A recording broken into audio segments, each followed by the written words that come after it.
Anyway, hi folks, this is the Gamesline Podcast, where we talk about international holidays, I guess, now, and different, like, connotations, and et cetera, you know, we're just, I don't know, we're trying to be worldly, and we end up just kind of being dumb. That's the Gamesline guarantee. The best guarantee you can offer. Yep. Hey, gal. That's what we're doing. We're a little dumb. We're not, we're acting a little silly. I don't want to say exactly. We're acting silly, acting like goofs. Yeah. Anyway, hi. This is episode 92 of the podcast, the Reboot Podcast. We talked about it last week that, you know, it's not really like a big deal that it's the reboot anymore.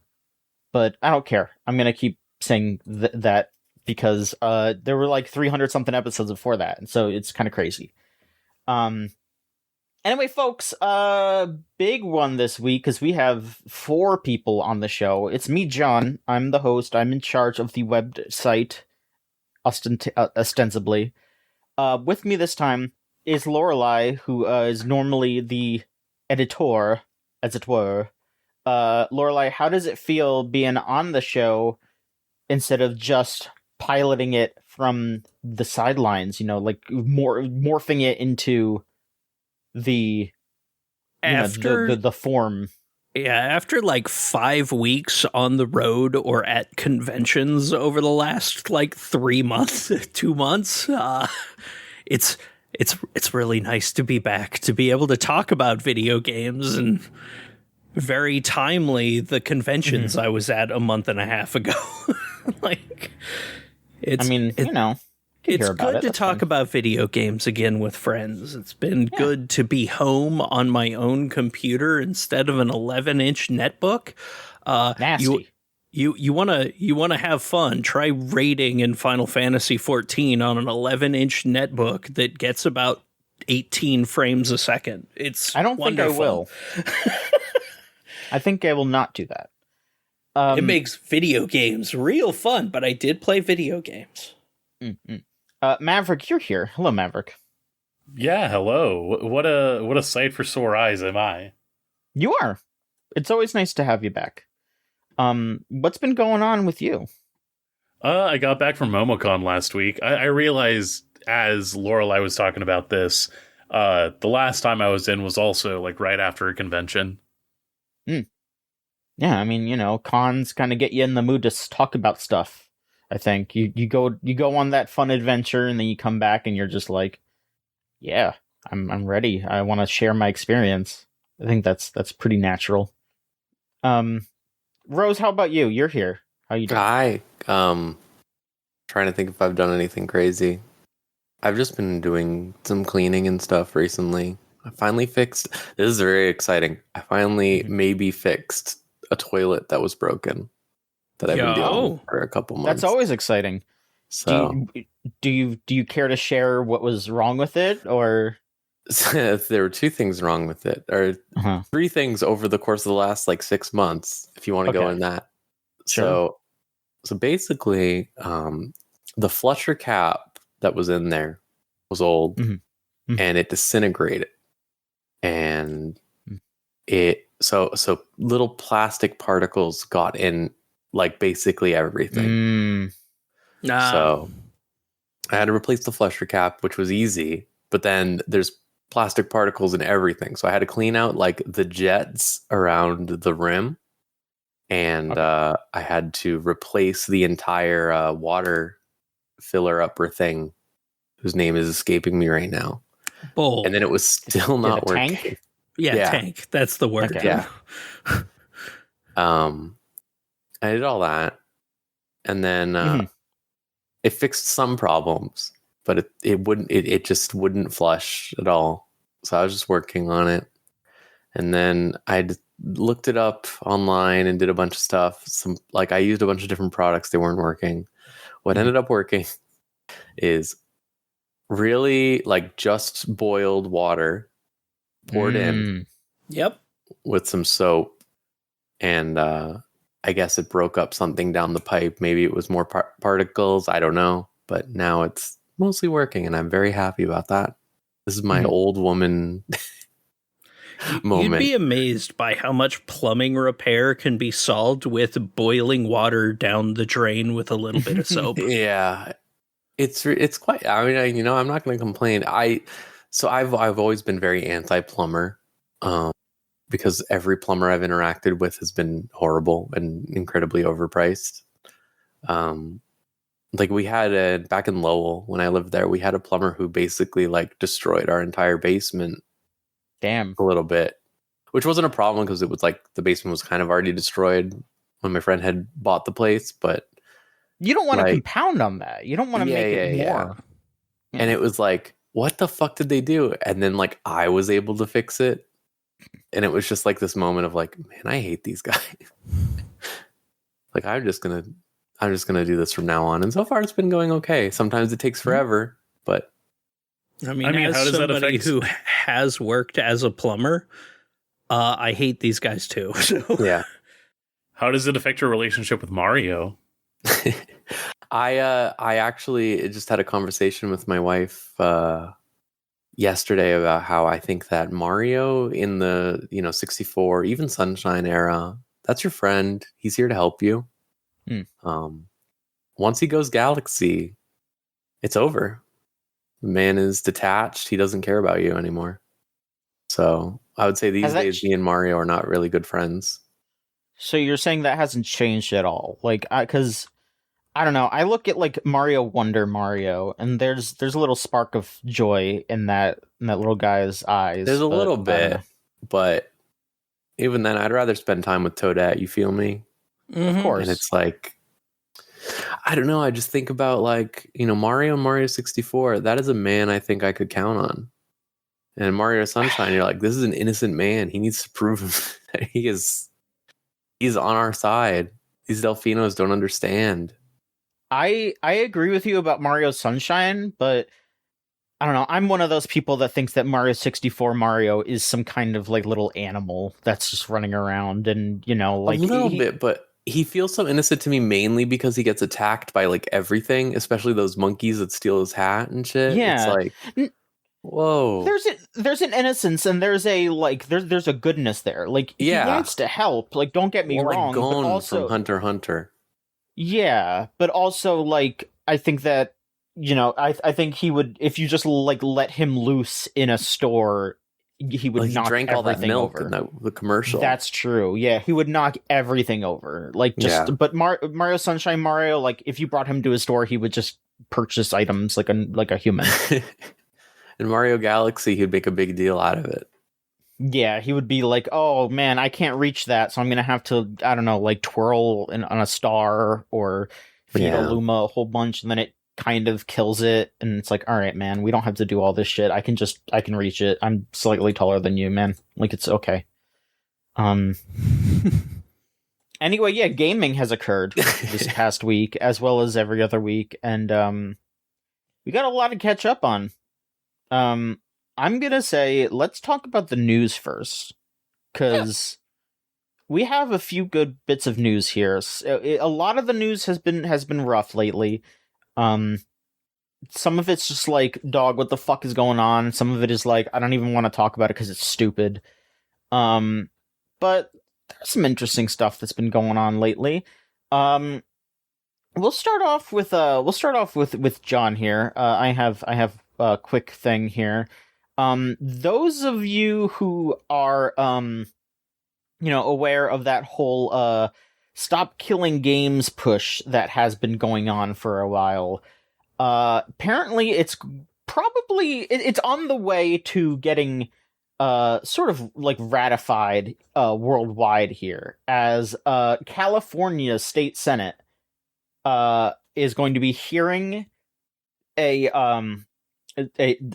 Protect Our Games Act, as it has it has been voted on by the Assembly, so it'll go to the Senate, and there's a pretty good chance that it'll probably pass through that. And because of how large California is as an economy, compared to a lot of countries and all that, if all this does pass in California, that will basically just mean that game publishers will have to abide by this worldwide. Because, yeah, if you're going to have to do something to abide to California standards, you might as well do it worldwide. So if this passes, quote, games released after January 1st of 2027 must provide 60 days notice before terminating service and must ensure that users can continue accessing the game as either an alternate version or a patch, or refund them their purchase if it shuts down. So, yeah, any kind of like big multiplayer games like your Concords or your High Guards, etc., even if they do get shut down as a multiplayer game, if this does pass, which again, pretty sure it may, it's got a lot of momentum. Yeah, it's seeming like we'll see this transpire, so that'll be nice. At least, you know, these games will be available in perpetuity.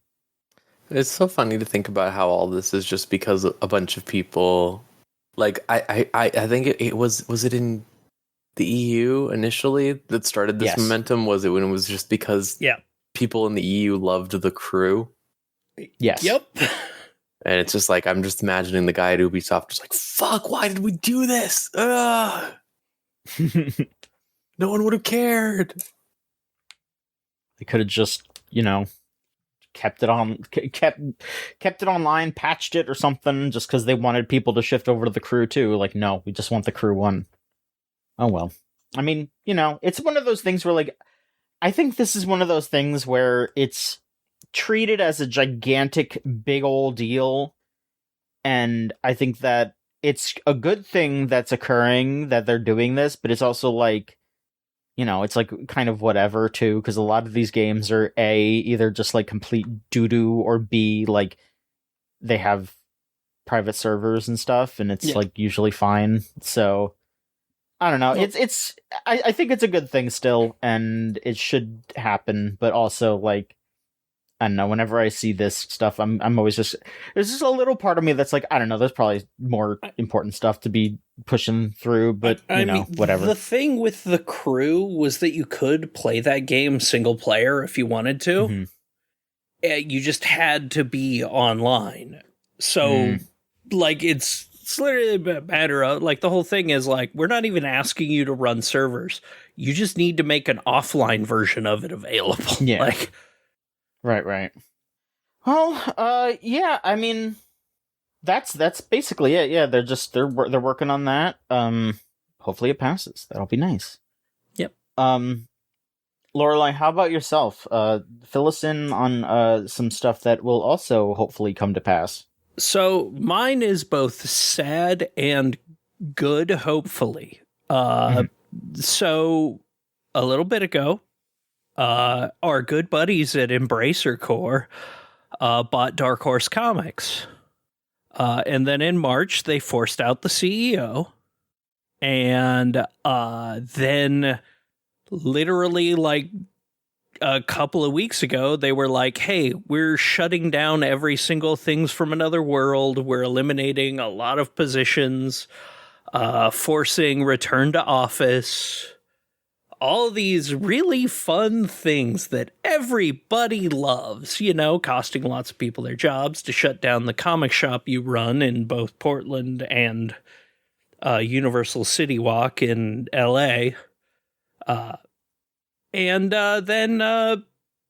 the employees of Dark Horse went, hey, fuck that, we're unionizing.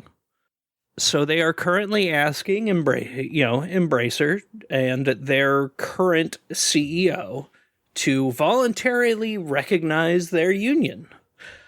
They have a signature petition up for people to sign that I will link in the post for the podcast. I would encourage people to sign it. I've been reposting it repeatedly over the last few days since they announced this, but it is most of their employees, currently 59, which is pretty much everybody but the CEO at the main office, the editors, the people that actually work for the company making books happen. are unionizing because Embracer is just like, hey, we're gonna, we've got to close this stuff so that we can focus on, video games and stuff like that. It's a comic book company, goddammit. They bought a comic book company and are now just like, oh, we're gonna turn it into a video game company for like no reason. Like, I'm guessing they bought it because they just wanted like whatever. Yeah, they want the licenses. Hellboy, you've got Umbrella Academy, you've got tons of stuff that is under that Dark Horse license, and they want the IP. They bought it in 2022, which was when they were in their big "we're buying everyone," right before they started laying everyone off, tens of thousands at a fucking time. And now they're doing it to the comic book company they bought. Mm-hmm. It's really got me worried, but I am hoping that they do choose to voluntarily recognize the union, because knowing a lot of the people who work there, there's no way that a vote forcing it doesn't pass because, it's fucking Portland. It's these people. You aren't going to be able to union bust them. You aren't. It's just not going to happen. You aren't going to get them with the "we're a family." We're you're part of the big Embracer family that only laid off like 100,000 people last year. Fucking But yes, I am really hoping that the Embracer deal, or that the union deal happens, because fuck Embracer. Fuck the fact that there was literally only one comic shop on the west side of the Portland area, which Portland is a city that is split in two. There's a river running right through it. Mm-hmm. If you cross the bridge to the east side of the river, it adds a 45-minute drive to add 45 minutes to any drive. It sucks. Jeez. Things from Another World was the only comic shop on the west side of the city. So now if you do want to go get comics and you live in the west side of Portland, you're adding 45 minutes to your drive, or you are taking... we do have pretty good public transportation here, but it's still a like... lot. You're taking public transportation and you're walking a mile. Mm-hmm. It sucks. Like it really sucks for people on the west side, because the closest comic shop you have to you is 45 minutes away, no matter how you get there. Because when you take a train, or when you take the Max or whatever, you're still waiting for your train to show up. And then going, and you're stopping at every stop on the way. It's it's still a 45-minute trip, no matter where you go get your comics. So, it's pretty upsetting. You know what? At the very least, that's maybe a potential business venture. Maybe you can open up the best little comic shop in Portland now. Portland does have a lot of really good comic shops. They're just all on the east side of the fucking city. On the west side. The best little comic shop on the west side of Portland. Oh, maybe I should. Just an idea. Anyway, last bit of news here. Rose, fill us in. Yeah, so we've known about this for over a year now, I would say, basically. This is like the worst kept secret of all time. Inexplicably, 10 years later, they are making another expansion to The Witcher 3.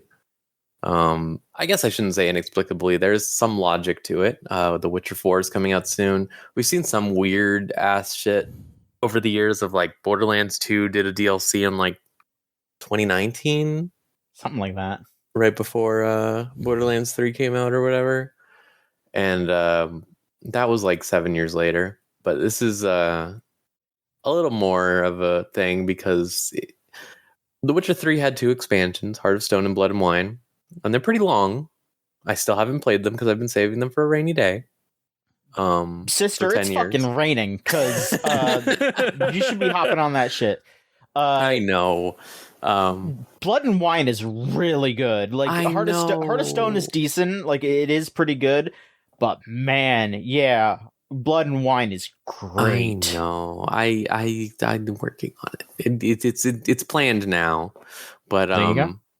yeah. So Songs of the Past is coming out next year at some point. It's being developed in conjunction with another studio that has a bunch of Witcher alums in it, and also they're the studio that's making the Witcher 1 remake, which is apparently still happening, which is very funny to me. I don't know why they're doing that, but whatever. Is it going to be a remake with like Witcher 3's combats or something? I assume it would be with like Witcher 4's combat, since they're all going to be on the same engine, realistically. But we don't know what that is, so that doesn't mean anything, I guess. But yeah, this is cool. I'm excited for the Songs of the Past. They said it'll be as long as Blood and Wine, basically, which is pretty damn long. And the more interesting thing to me, and this is interesting as how do I put this in a way that doesn't sound completely evil? As a fan of games being finished, they said that The Witcher 4, 5, and 6, their plan is to release them over a period of like 6 years. Yeah. And not do Basically, any expansions. They're not going to do expansions. They're just going to do games, which, I mean, like, I feel like in another context, I would be like, but also those expansions were so large, it's kind of like, okay, that actually just makes sense. Like, that makes sense, sure. Right? Yeah. My only concern is that this is CD Projekt Red and Cyberpunk 2077's development and The Witcher 3's development as well. The Witcher 3 development bled a lot of talent from that studio. They love the crunch so much. They love it. I know pretty much every AAA studio does, but them specifically have such a problem with actually good project management and everything else. I don't know if things have improved. I know that they've like shuffled around locations, changed leadership a bunch of times in recent years, but it's concerning to hear that announcement a little bit, just because it is like in a vacuum. If you look at something like Final Fantasy VII Remake series, right? They're probably going to have released all 3 of those in the span of like 7 years. And those are insane games. But that is also Square Enix, who like never fires anyone. So it's like the difference between that versus CD Projekt Red, where it's like they have closed studios, they have put people over on the Witcher card game, they have taken people off the Witcher card game, they have moved them to Cyberpunk, they have taken them off Cyberpunk. You know, like who knows what the dynamics are, what they're doing. Theoretically, if they're all going to be on the same engine and they can just reuse assets and do things like that, it'll be fine. Because, you know, The Witcher fundamentally at its core is just a series about you're fighting the monster and you know this type of monster, so you do X thing, right? Yeah. So you could see how they could just, you know, oh, you're in the next game, but, you know, they can bring over the monsters from the last time a little bit or something. And maybe it saves them work, but I don't know. I would be glad if those games came out a little faster, because 10 years between The Witcher 3 and 4, well, probably more like 12 by the time The Witcher 4 comes out. It's rough.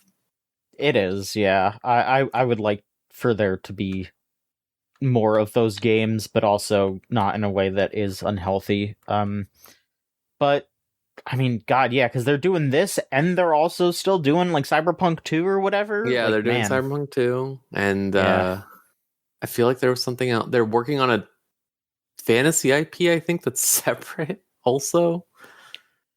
Sure. I don't know. We'll see. We'll see. Honestly, if you're listening, CD Projekt Red, what you could do is just make The Witcher 5 inexplicably like The Witcher 2 again, where it's this like linear, weird ass game separated by arcs like Dragon Age 2 or The Witcher 2. I think that people... I was thinking this with Tears of the Kingdom, of just how like Eiji Aonuma was going around being like, well, we have to stick to this format before it came out, before he backtracked that later. But it's like, you don't. Like, even if you set it in the same world, it does not have to be the same game, you know? Like, it could just be, like, I've been a proponent of, I love Trails a great deal, right? The Trails series, but they could just make a fucking Trails VN and I would be happy, you know? Yep. Like, if they were just like, here's a side story that we made into a visual novel, I'd be like, all right, sure. Yeah. Be bolder. You can do anything. Video games have so many formats. Yeah. All right. Well, damn, we clipped through the news there. That was good. So Maverick, since you didn't come in with the news, why don't you start us off with your gaming that you have been doing lately? Yeah, sure thing. Let me see. So, I feel like the last time I came in here, I was feeling a conundrum. My conundrum continues of 2026. Not 20 years ago, 2026. Yes. What is a video game that I like to play? Because the urge to play video games is not readily there anymore, I feel. And I'll go through my desktop. John, at some point, I remember you posting this video about, like, oh, make a dedicated, like, now playing, like, shelf. A way to, be more, like, narrow it down. Cognizant. Yeah, narrow it down. Be much more, like, purposeful about, the stuff that you choose to take on in the 2 to 4 hours you have in a weekday after you clock out from work. Mm-hmm. And I don't do that. Instead, I just have my big old desktop with every single game that I choose to not remove from Steam. So I have the little window there to taunt me. And out of all these things, lately I've been going back to Hades 2. Okay. And how's that treating you? It's made me do a lot of reflecting on just, like, what Hades was as a game for me. Both itself, me sort of, like, finding a, sense of, like, fandom of a whole studio, but then also just where my headspace was at when I was, like, thinking about games in that moment. And so Hades 2, Supergiant sequel, most recent game that came out, last year at this point? If not just a little bit. Something like that. Yeah, it's been out for almost a year. As soon as, like, people found out, like, the sequel is coming out for, like, hit game Hades, everyone was, like, having a whole ball with it. And I think, like, rounding at the end of 2025, heading into this year, one thing that did kind of stuck out was the fact that I didn't hear a lot of people talk about Hades 2 that much in the grand scheme of things. Mm-hmm. I feel like it came out, I bought it once it was, like, actually available. The people who had it for, like, early access, I would hear them, like, talk about it once new updates came out. But nothing necessarily, like, stuck the same way that it did for the first game, I felt. And yeah, having had the chance to play through more of it, as of me talking about this, I have, for the sake of, like, having enough time, like, to sit with the game in just, like, the cultural space of it, I've gotten through at least one of, like, the main, like, gauntlets. I've gotten through Chronos. For those who don't know about Hades 2, the whole focus is that Chronos, Titan of Time, is causing mischief, and Melinue, the daughter of Hades and Persephone, is out trying to, like, right this, and that is sort of, like, the comedy drama that we are engaging in this game.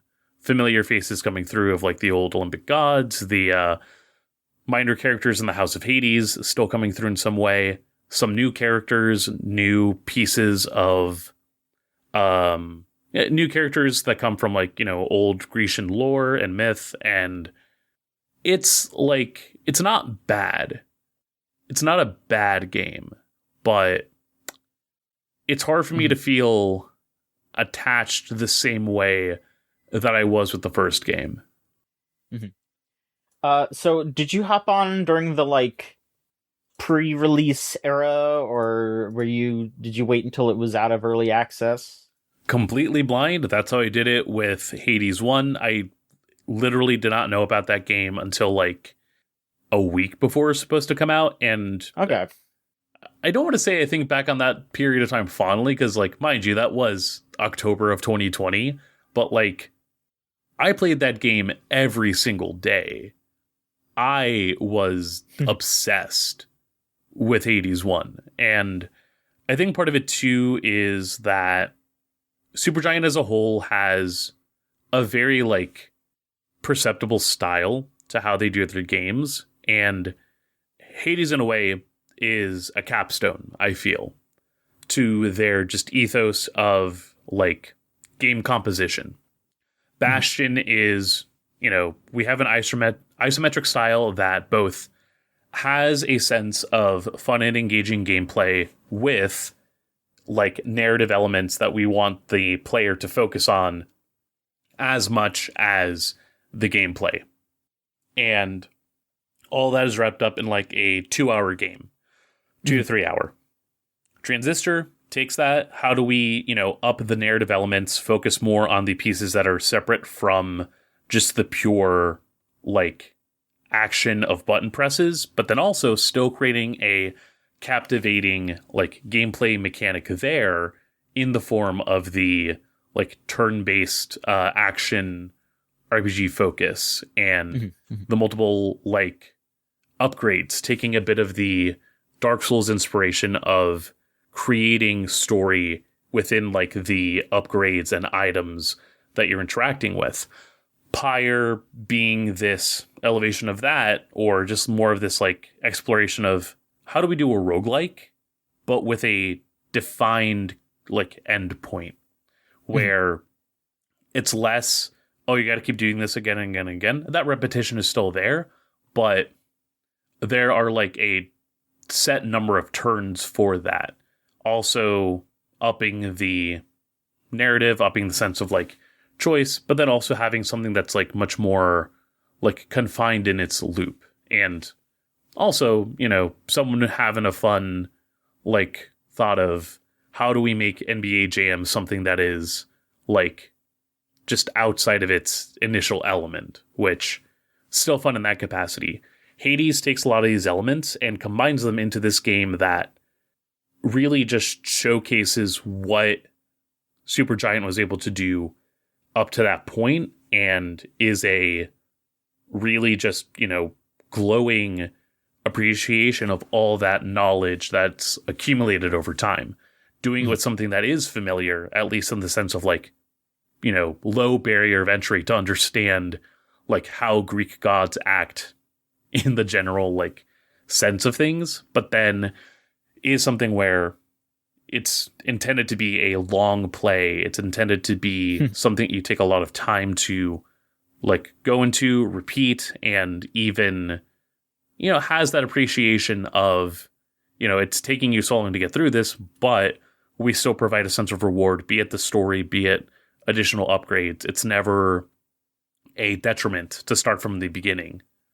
And I don't know, Hades 2 being that, but more, it feels like a missed opportunity the more that I think about it, and the more that I just sit on what this kind of a game could be, or just what the idea of, you know, what effectively season 2 of Supergiant games is.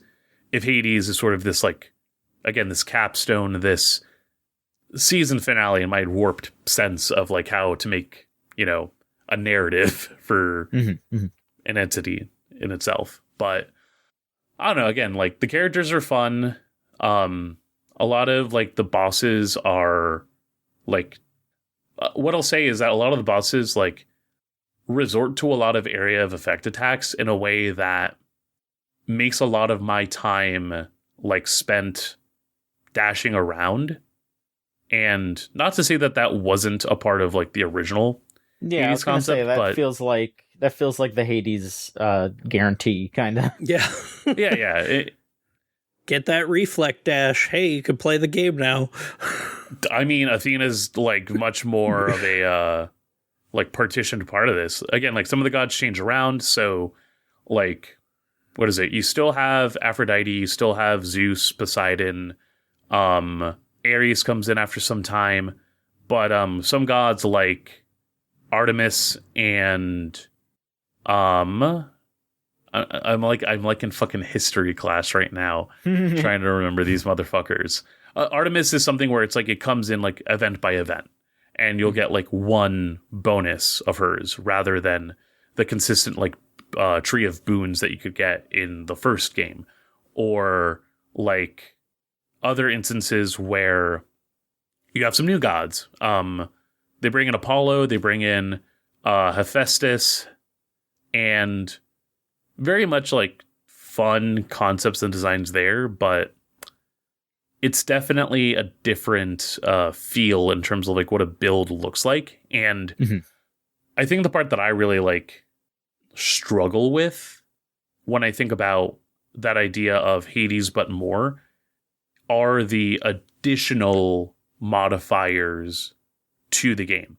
So not only do you have like in the actual like lifespan of a run, the boons you get from gods, the Daedalus hammer, the various like additional supports that are coming from like other characters that you meet along the way, be it like some of the witches that like are helping out your cause, other characters that are like providing just like little supports.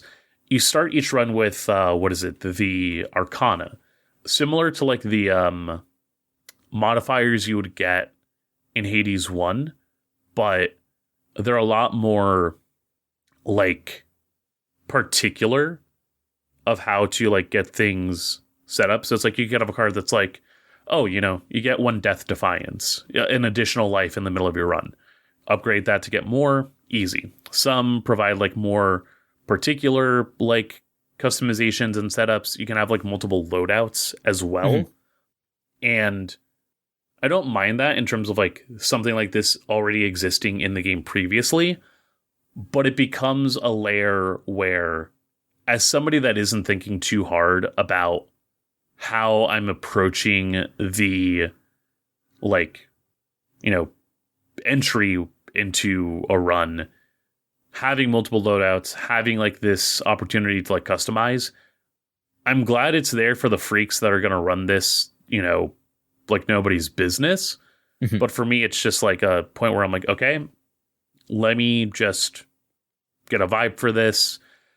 And, you know, once I stick to the thing that's going to get me to the end of the game consistently, then that's what I'm going to use. That's sort of like my point with Hades right now, where having gotten to be Chronos twice, another part to this game, there is a whole other section where you actually, rather than descend into the underworld, go up to the surface and actually have to aid on Mount Olympus. So like each night that you prepare, it's sort of like having to figure out, okay, am I going to do the like core loop, or am I going to do this other loop that I think provides material that gets you to the end of the game? I haven't like gotten to that point yet, but I feel like I'm getting close to like some sort of credits.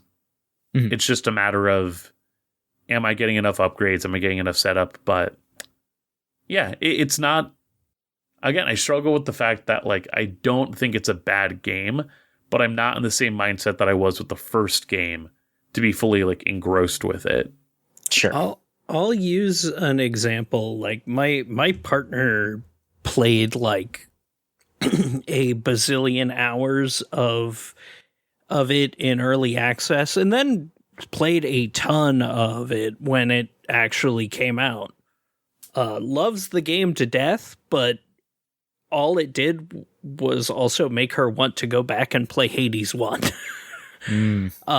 It like that seems to be the prevailing like thing with that game, in that it vanished from the zeitgeist of like game discussion within like a couple of weeks, whereas Hades 1 was around for months. after it came out. It was, regularly part of the game discussion.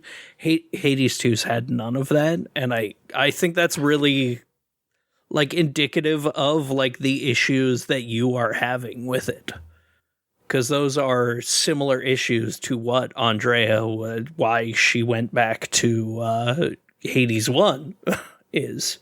There was just a little bit more, even though there is less there's more there to the core loop. Yeah, sure. And I think I do wonder how much of it is just how people are lately, just with like their conversations about games. Like, I don't know, like I think part of it is just people play more games and sort of have more on their plates and aren't talking about, they move on a lot more too, and it's just, I don't know, it's we'll see sort of as the days go on, maybe people reevaluate Hades 2 and then end up being like, no, actually this holds up way better and this rules. So I don't know, I want to see the future. I also think that just broadly in terms of where people are at right now, I just don't think they did enough to meaningfully change the looping. The loop, I guess I should, the gameplay loop of that game. Whereas if you look at what has been popular recently, we got the Horrible Cat game. We got Cult of the Lamb was probably the big one for people who are big into Hades a couple years ago, and those are all games that feel meaningfully different in terms of what they're doing. I would also say the roguelike meta has shifted towards Balatro stuff, right? Balatro and Vampire Survivors have come out since then, and now you have Hades. Absolutely. As this it is basically the same game. It is from the pre-Vampire Survivors era, and I think that's fine, but I don't know. It feels like maybe they should have done something different, which I know is some people's concern when they made Hades 2. I thought it was good that they were making a sequel for the first time, because I think that's an opportunity to do something interesting. I think if I can express my personal problem with that game, is it's a similar problem I had to Nirvana Initiative, the Isomnium Files game sequel, where you have this game that is pretty satisfying, pretty fun, and you really enjoy the story. And then the second one goes, all right, what if we ignore the story of the first one basically entirely? Yeah, especially like with what happens with Date and everything. It's just like, dog, what it's are like you basically doing? The same here, where it's like, hey, you get Zagreus and his family to get along. Okay, the next game, they're all in super hell until you get to the end loop, basically. Weird. And it's just like, maybe I'm just an old-fashioned in this regard, but it's like, I don't know, when I play a sequel, I want to think of something like Fire Emblem Radiant Dawn, right? Where it's like, hey, we're continuing the narrative of this world that we established. We're not just like creating... I always think like, if you create the new thing that puts everyone into hell after you had a satisfying ending, it's like, Trails does a great job of making everything so personal all the time when you get to the next entry. So it's like, yes, this is Lloyd Banning's problem. This is no longer Estelle's problem. So it makes sense that Estelle is not here to do the thing, right? Yeah. Yeah. I think as well, like you look at Hades 1, I was thinking about this today, where it's like, so much of the appeal is that at the end of the day, the stakes are very low. It is Zacharias wanting to like get reunited with his mother and ultimately like getting reunited with family, but like there is no greater risk. It is very like interpersonal. It's what makes the relation between Zagreus to Hades so interesting, because it is like a, father-son narrative, but in a perspective where as the son, you're having to make sense of this undying curmudgeon, but also getting the perspective of everyone else who is equally as complicated and an asshole as the Greek pantheon is. With Hades 2, though, it's immediately like we have this conflict. We are pushing for this like greater culmination, and I don't know, you hit the first loop and it's like, finally, I did it. I bested Kronos. And it's like, well, you didn't do it technically. You know that it wouldn't be the first time. And it's like, it takes the wind out of your sails when it's presented as this like great, like equalizer. And I don't know, like getting to the end of the surface, getting to like this point where it's like, you know, you're ultimately fighting for better understanding of a world that you don't fully have like context of, and have just been like brought into greater like realization of just how big it is. That feels more like rewarding of a push, or like rewarding of a system where you have to keep trying again and again and again. Mm-hmm. Yeah, totally. Yeah. All right. Let's see here. Rose, you got a lot of stuff on your list. Hi. Tell us what's up. Okay, so shortest one, marathon, continuing to play. Doing the scary endgame zone. So they have the place called the Cryo Archive, yeah. Mm-hmm, And it's like a Destiny raid, but it's a PvP world forever, kind of how I would describe it. Mm-hmm. And you have to get rare keys to open doors. I'm like 2/3 of the way done. And then I get to fight an alien. So I'm pretty hype about that. Woohoo. So this has been something that you have been playing quite a lot, though. And Yeah. I do not mean this to be like, why aren't you better? But like, what is it about this run that's like something that you're not just able to do like in one run? You know, what is it that's like so a multi-run thing? So there are 6 vaults inside of the Cryo Archive, and you have to find the keys on the other maps, which are just random drop chance, basically. Mm-hmm. Which are also PvP zones, I want to remind you, forever. Right. So basically, you have to do all this, then you have to go into the Cryo Archives where everyone's pretty kitted out and crazy and scary, and everyone wants to kill each other for fun. So you have this balance of, I have to try to get the keys and escape and kill everyone and do well, and then take it into the scarier place where I then solve a puzzle while other people are trying to kill me. Okay. So it's like this thing of like, you have to get the actual thing from chance, from drops, from killing other people and stealing it from them, etc. And then you have to do a puzzle while people are trying to kill you, and you sneak around and do stuff. So it's this like, you know, tense thing, scary, hell, but most of the way there. I'm mainly excited about doing it because, you get to fight an alien, which is cool, but B, every time you do this, you get a real-time message from Durandal, not a codex entry, and he is funny as fuck. I love that guy. You've been Durandal posting quite a lot lately. I've loved that guy for my whole life. Okay, like I'm the bitch that reads the Halo books. Of course. When I was a teenager, mainly, not these days. I'm very far behind on those, and of course that extended to, I played all the marathons when they were out back then. And I was like, Durandal's like the better Mendicant bias. This is awesome. I love funny guys who are just fucking around. There's that post on Blue Sky that I think really represents him, where it's like, Durandal when he's winning, they're gonna measure my dick in light years. Durandal when he's losing, hey man, I just want to know you're important to me. We're gonna make it through this. And that's like really how he is. It's awesome, and I love that type of character.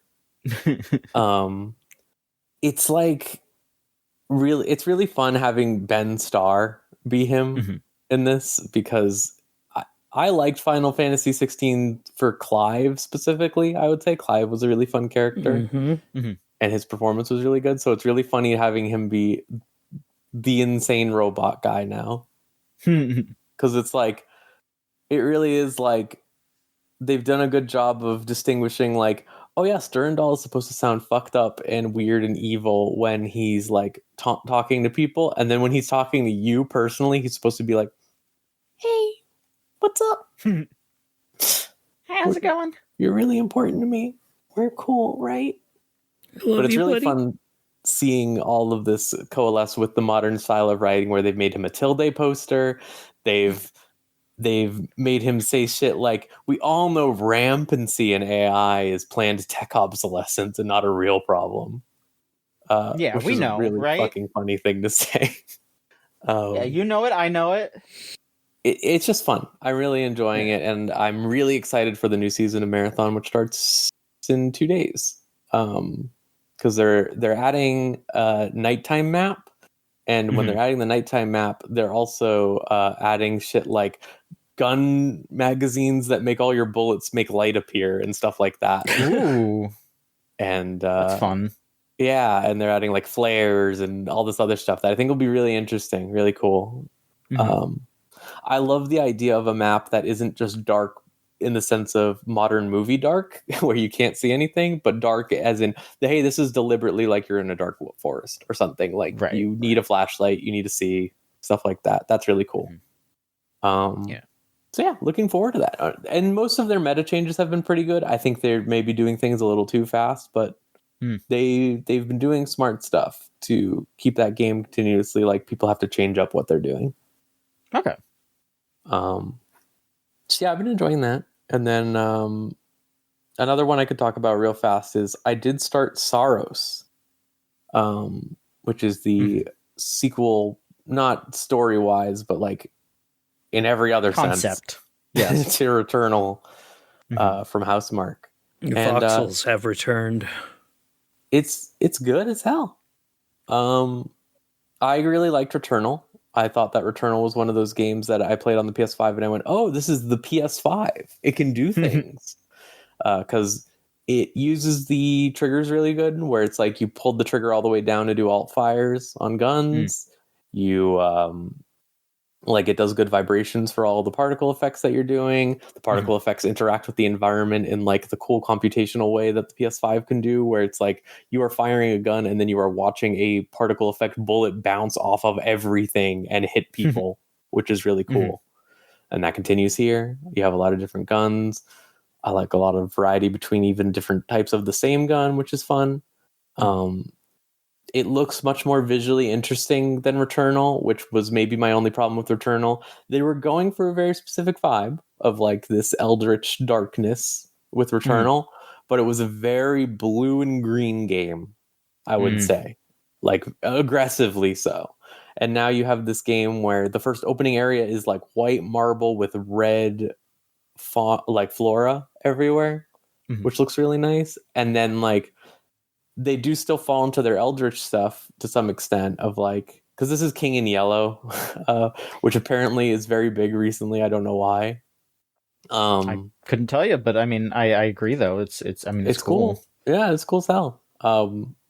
But you basically trigger an eclipse and then everything becomes like evil and washed out, and or I guess not washed out, like burned out kind of, because it's sun themed. And everything becomes weird and fucked up and fiery, which is cool, because you have this dichotomy of they're able to make really interesting environments and then halfway through a run be like, hey, guess what? Now it's evil, which is fun. So far, I've been going along pretty easily. There was this funny moment I had where I was like doing the tutorial and I was like, oh yeah, okay, this is like Returnal. I remember Returnal. And then I did like one run and I was like, oh wow, I just remembered every single thing I did in Returnal all at once, like a memory blast. Like all of a sudden I was like, oh right, the grappling hook, and then this and then that, and then this is how the progression worked. And oh my god, I remembered everything. So it is very much the same game. But it's just like better is a strong word to use, but I think it is just sort of like a more realized and more dynamic version of Returnal, because Returnal had this problem where she's the only character in the game. And you're getting this interesting thing where they're doing like first-person cutscenes, or first-person gameplay, sorry, where you like explore a house and look at stuff and like get her like memories and stuff like that. But here you have like other NPCs to engage with and see doing stuff, which is really interesting. It reminds me of how Ender Lilies was a game that had like absolutely no NPCs, and then the second game has like 1 million NPCs everywhere. this is kind of the same to some degree. You always have people talking to you on your runs, which is cool. The meta, so Returnal's big complaint from some people was that it didn't really have that much meta progression. It had like unlockables, like you would unlock a new gun or you would unlock like an ability like a Metroidvania style, but it didn't have like the modern sensibility of meta progression you see in something like Hades, where it's like, hey, now you have a 1-up, now you have a, you know, whatever, you do more damage with this weapon, etc., etc. Right. They have that extremely here. They have a gigantic talent tree that you fill out. There's 3 stats to put points into. There's like stuff like, hey, you start with a key at the beginning of a run now, stuff like that. So you are very much engaging with this game that is like, hey, you're going to die. Like they want you to die, which I think that might be some people's problems with Returnal, was that Returnal was a very shmup style. Like you're going to die and come back, but you maybe have more map knowledge, more gun knowledge, etc. This is way more like, yeah, you're getting the map knowledge and enemy knowledge, but you are also just straight up getting stronger every single time. Right. That might be a problem to some people. I'm sort of ambivalent to it. I think it's fine.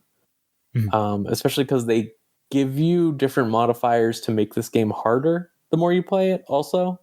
So that kind of mitigates that ease that upgrades bring. But yeah, I am really enjoying it so far. It's sad that I guess Sony is going full PS5 exclusive again, because I always wanted people to play Returnal. I recommend it to people out there. I think it's a really cool game, but it also requires like an intense computer. And I was like, oh, I bet more people would like this game because it has that actor people like playing the main guy. It's Hi Zombies, Rahul Cooley. Yeah. But yeah, Saros is really cool. I'm looking forward to playing more of it. I would have played more of it by now, but I was 100%ing Pragmata. I think you did. Did you do that? I did that too, as John? well, yes. I did do that. What a bizarre extra ending, huh? Yeah, I don't know how I feel about it. I do really like that game, but yeah, the thing that they kind of introduced there, it's just like, okay, I guess. Even just the presentation is like bizarre. Yeah, very weird. I don't know what they're doing there. It's strange, but I don't hate it. I'm excited for, if they make another one, kind of, but also, when I walked away from that, I was like, oh, if they don't make another one of those, I'd be okay with it, but Yeah. Let's see here. Lorelai, you can go now if you'd like. All right, so my big trip this time, since all of these are kind of connected, my big trip was to the Final Fantasy XIV Fan Fest in Anaheim. That's what it started with. First weekend was that. Second weekend, we went to Universal Fan Fest in LA just for fun. And then we had a bunch of conventions on the way back up. So yeah, a 4-week road trip that started with FanFest, which was, boy, it's nice to be in a Final Fantasy XIV related space that isn't completely filled with bitter, angry grifters. It's really nice to just be around like joy and positivity. Like even the people who did not like the current expansion there, like I ran into a bunch of them that I know didn't like it and had nice long conversations because they aren't fucking grifters about it. Like it was very funny watching one of the people that I really enjoy sometimes watching, and like who's been very critical of it, going, I don't even know why they invited me here. And me like, because you don't go like weirdly transphobic and you can actually make a point. But no, it was just this really good time being around people who are excited, cosplayers everywhere. It's especially delightful because the same weekend there was a big business conference in the same building. Gotta love it. So it was a whole lot of like Disco Bunny cosplayers surrounded by people in business suits having dance parties in the courtyard in front of the building, and like everyone just like having a good time together. And it like renewed my enthusiasm for 14, which was kind of starting to die because like social media is a hellish cesspool and I was playing too much. So I had kind of burned out, and I was kind of like, man, if I'm not excited by the announcement of whatever the next expansion is, I'm probably just done. And then they got me. The changes they're making to like combat and stuff had me really excited. Like a lot of the stuff they were saying about the next expansion had me really excited. It looks good. It's got me hooked back in, and I've been playing a lot. And like one of the things I did there was finish the final one of the 24-man raid series, which was all based on Final Fantasy XI, which made me really nostalgic for college. Because I played a lot of Final Fantasy XI in college. And it's weird going back to a game that you haven't played in 20 plus years. And like I loaded it up finally yesterday. I feel like an idiot that I just rebought the game. But that was also, I was able to re-access my original account from college, which still existed somehow. And, I made a new character. He dug in, and boy, that's an old game. This sure seems like it. Yeah, I've been seeing other people kind of hopping back onto that, and I played that game on my PlayStation fucking 2, and it still looks like a PlayStation 2 game, and I genuinely love it. Like, it is old. It is obtuse as hell. You have no idea what the fuck you're doing. All of the story is being told in a frickin' text box in the bottom corner of your screen, and yet somehow it has like incredible cutscene design. All right. It's been really, really cool going back to just something that old, something that you have so much nostalgia for, and realize and knowing like, oh yeah, now I remember why I did play that game for years, 25 years ago, before World of fucking Warcraft. Like, that's how old that fucking game is. Mm-hmm. It's a beautiful thing that is goofy and so interesting that you do share servers with all the Japanese players and all the European players, and it has maybe the greatest auto translation function in any video game so that you can have full-on conversations with people. Oh wow. It's genuinely like shocking how many conversations I've already had getting help from people trying to remember how to play, and people are just using the auto translation function and speaking to me in Japanese. Huh. Like, or, they're able to speak in Japanese. I'm able to speak in English. We're able to hit tab and use the thing to fill out the thing, and it like select things to have a good conversation. Mm-hmm. Like Final Fantasy XIV has a pretty good auto translation function, but it's genuinely nowhere near what 11 had. Mm-hmm. Well, good to know. Good to know that it's still going strong. Yeah. And on the road, because you are on the road for multiple, it was about 80 hours of driving over those 4 weeks. Mm-hmm. I played a whole lot of Vampire Crawlers on my Steam Deck. That game's really good. It's Vampire Survivors, but a dungeon crawler. It's exactly what it says it is. All of the weapons do kind of the same thing, but some of them like feel better than they do in Vampire Survivors, which is like very funny. Like, some of the weapons I love in Vampire Survivors, I fucking hate in Crawlers. I think they're dog shit. And then, like, some of the ones in that were just terrible in Vampire Survivors are fucking amazing here. And it's very fun. It's been, like, all of the leveling systems and stuff are almost, and unlock systems are almost exactly the same. It's just built into a roguelite dungeon crawler, and I'm kind of shocked at how well it works. Dungeon crawler deck builder.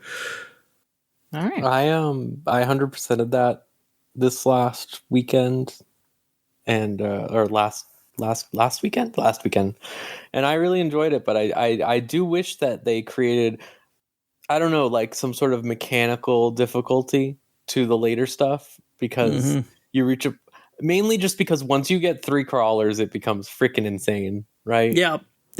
and then the fact that you can get more crawlers on top of that too, if you're in the middle of a run and get lucky, like you just find another one. Oh yeah, like, I had a run with 5 of them, and it was just like, okay, what the fuck am I doing now? Yeah, it's just crazy. Number go big, and it's like, that's cool, but it's like, hey, you know, we could also, I don't know. I the curse is fine. It works better in Vampire Survivors specifically because of the ever exponential number. But here I wish that they had been like, you know, hey, they try to do some mechanical stuff with the bosses where it's like, hey, they're going to do this on this turn or whatever. But if you compare like the debuff cards to like something like, say, the Spire 2. So like, Spire 2 has like debuff cards that you actually have to think about way more. And then this feels like the debuff card is like a buff, basically, a lot of the times. No, that's definitely, yeah. But I'd be curious to see what they do in a DLC, because I like all the ideas and I really like how it feels to play. It's really fun. Yeah, I just want to see a little more. All right. Let's see here. I haven't been gaming, I guess, as, you know, as much as some of y'all have. I have been very focused on the Digimon trading card game for some reason, but not for some reason. The reason is that I'm having fun with it. I don't know. There's just the gameplay, the structure has been really feeding me lately, as it were. I've been trying some new decks, and I've been messing around with there's an online unofficial simulator. They still haven't released Elysion yet, which I'm still very much looking forward to. I'm because, you know, it's one of those things where, like, you know, as good as Master Duel is at times, there's a lot of parts of that are not as good as just playing on a simulator or playing in real life.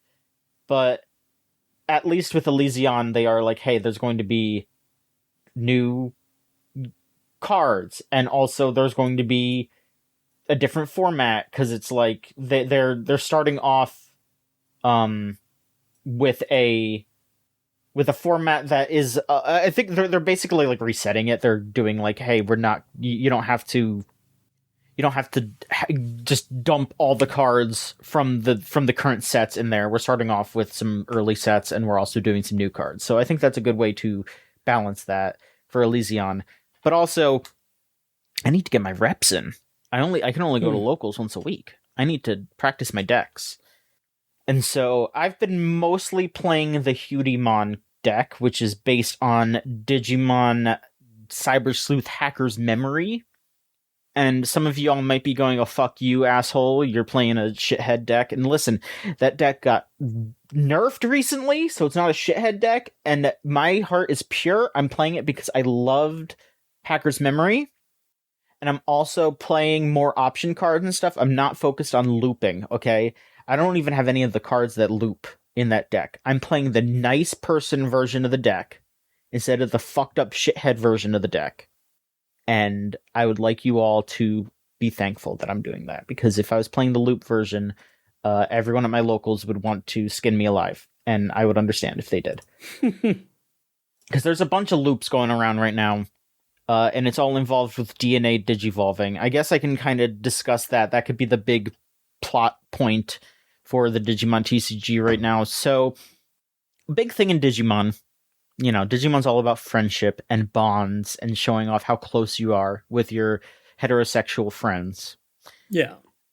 They have always had this thing, which in Japan it is called jogress, which is joint progress, which I think sucks. I get what they're saying, but in the outside of Japan, it's called DNA digivolving, and that better describes what is going on, in my opinion. Like, it's a fusion. Your two Digimon are fusing into a new guy. Jogress does not explain what it is. Joint progress does not describe what is happening, I don't think. No, it just sounds like the Street Sharks are playing Digimon. Something like that, yes. But this is a very popular, very ingrained part of Digimon, where two guys will become one guy. Hell, one of the most popular Digimon, like the Charizard of Digimon, is Omnimon, and that is a DNA Digivolve. It is Wargreymon and Metal Garurumon fusing together. And the problem is that they wanted DNA Digivolution in the card game to be strong, which makes sense, because, hey, their Charizard is a DNA Digivolution. However, if there's any kind of card that allows you to DNA Digivolve and then sort of loop that Digivolution and then have effects activate on Digivolution, it's extremely busted. And for some reason, Angels keep being able to do that. There was there's a Shakomon. If you remember Shakomon, it's like the Dogu looking guy from, I think, season 2.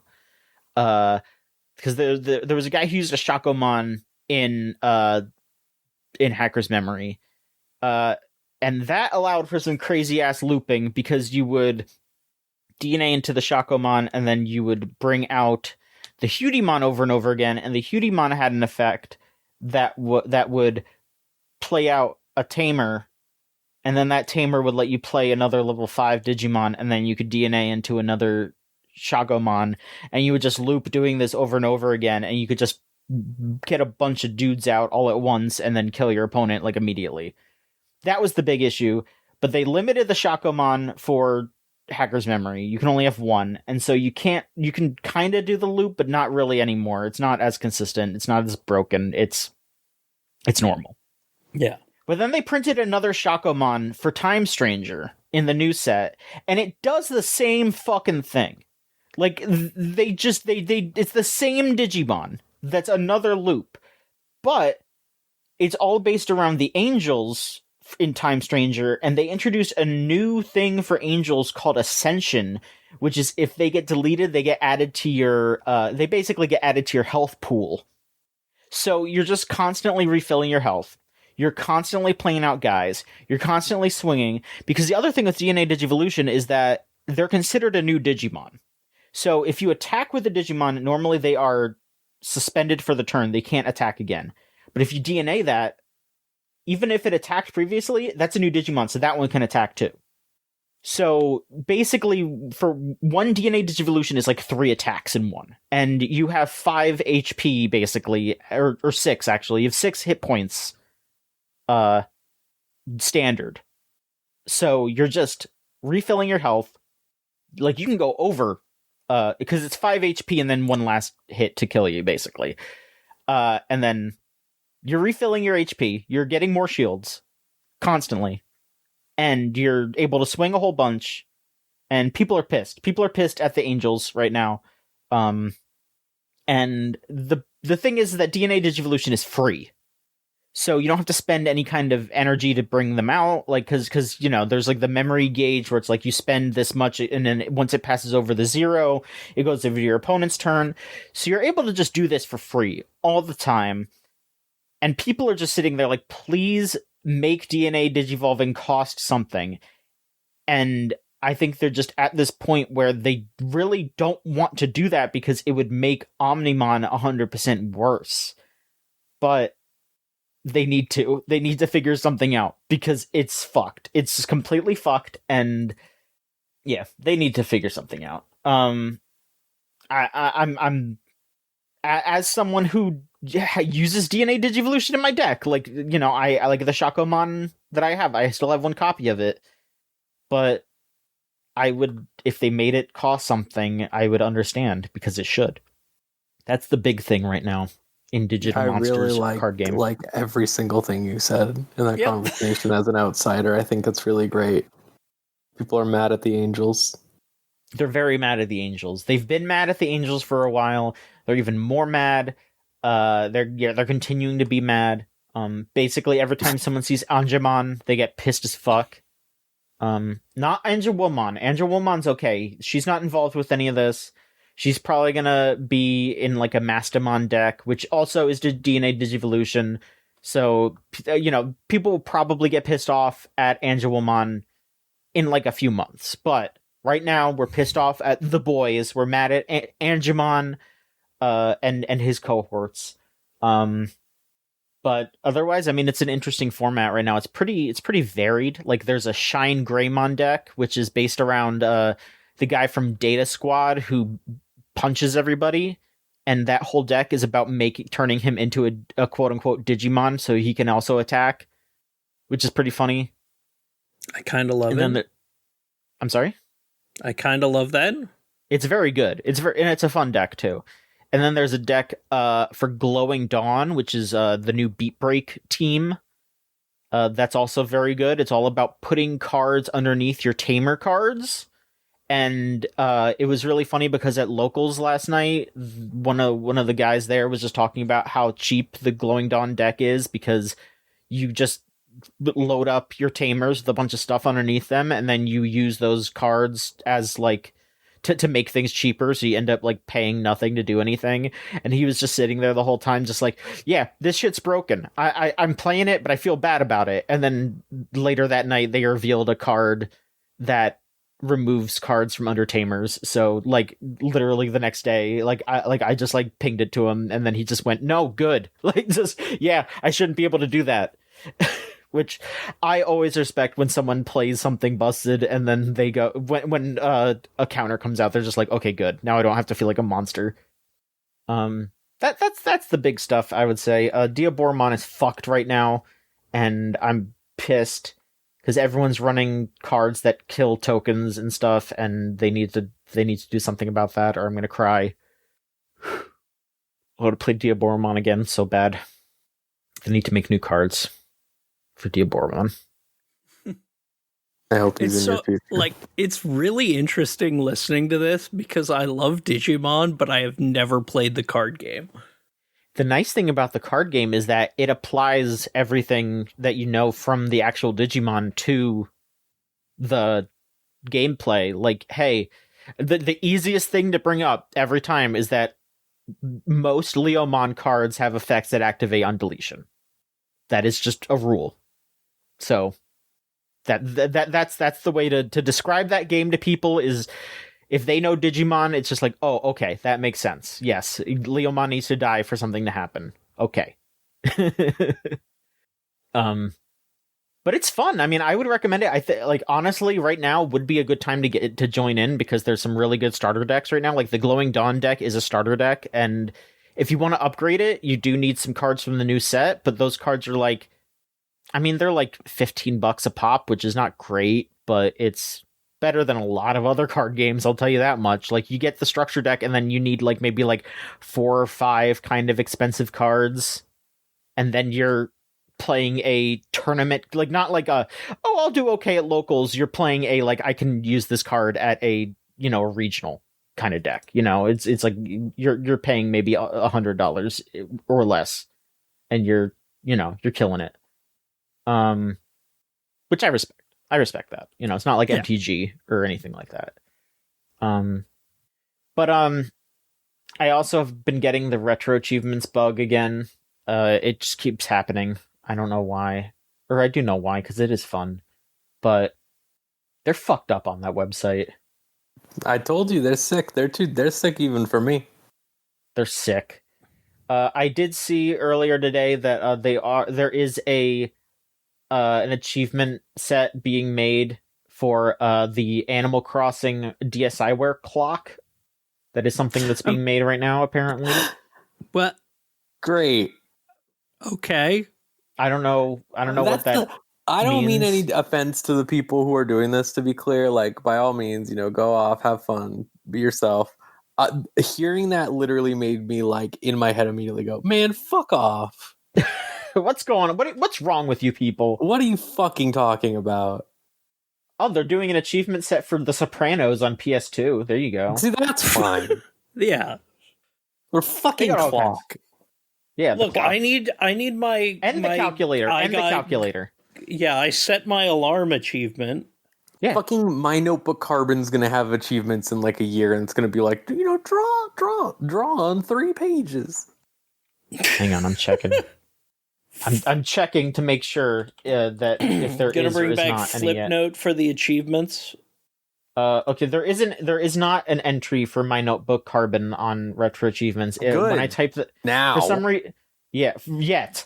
You just manifested it into the world. Yeah, because I'm looking at because it for some reason it just sent me to Zombies Ate My Neighbors, and I'm not sure why that happened. But yeah, I mean DSiWare. Yeah, why doesn't this have it? I don't know. There must be some like major argument going on right now over if that counts or not. Oh wait, no. Oh, okay. Maybe that's why I set it to only show me things that have achievements. That might be why actually. So I need to see if there's a page. I don't see, okay, there's no page. I don't see it. I'd hope not. It's fucked up. All right. Well, I mean, we'll see how things go. Anyway, I have been fucking around with that. I was messing around with stuff on Dolphin mostly. I was, futzing around Tatsunoko versus Capcom and Billy Hatcher for a little bit. And I love Tatsunoko versus Capcom. I don't know how I feel about Billy Hatcher, but surely you saw that interview with the localization. I sure did. It's did. So not good. Localizer, I guess it was the VP of Sega America at some point, right? Yes. He started as a like, localizer, I think. Yeah. He was just like a big liaison to like between Sega of America and Sega of Japan. I welcome Yuji Naka slander. There have been like 2 interviews this last week with that were just UGs. filled with like, yeah, fuck that guy, and you can quote me on that shit. Just it's great. straight up claiming that he stole the